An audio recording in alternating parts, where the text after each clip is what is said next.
ମା ଆଜି ଗୋଟେ କଣ କରୁଛ? ଆପଣମାନେ ତ ସବୁଦିନ ଘରେ ଆଳୁ ଭର୍ତ୍ତା ଖାଉଥିବେ, ଆଜି ଚାଲନ୍ତୁ ଆମେ କରିବା ଓଲୁଅ ଭର୍ତ୍ତା। ଓଲୁଅ ଖାଇଲେ ତ କୁଣ୍ଡେଇ ହୁଏ, ଓଲୁଅ ଭର୍ତ୍ତା କେମିତି ଖାଇବେ? ରେସିପିଟା ଦେଖନ୍ତୁ, ଜାଣିପାରିବେ, ଜମା କୁଣ୍ଡେଇ ହବନି। ପ୍ରଥମେ ତେଲ ଦବା, ସୋରିଷ ତେଲରେ କଲେ ଟିକେ ଭଲ ଲାଗିବ।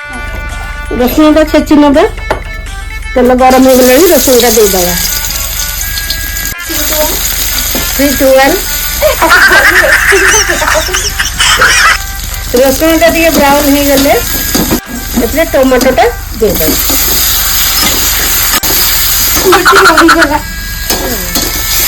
ତାପରେ ଟିକେ ଲଙ୍କା ଗୁଣ୍ଡ, ମାନେ ଯିଏ ଯେମିତି ରାଗ ଖାଆନ୍ତି ସେଇ ହିସାବରେ ଲଙ୍କା ଗୁଣ୍ଡ ଟିକେ ଦେଇଦବା। 3, 2, 1 ଷ୍ଟାର୍ଟ।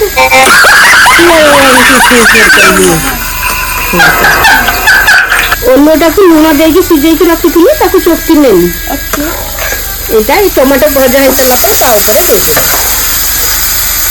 ଏଇଟା ଶୀତ ଦିନରେ ଖାଇଲେ ଯାହାର ପାଇଲ୍ସ ଥିବ, ପାଇଲ୍ସ ପାଇଁ ବି ବହୁତ ଉପକାର। ପ୍ରସ୍ତୁତ ହେଇଗଲା ଓଲୁଅ ଭର୍ତ୍ତା।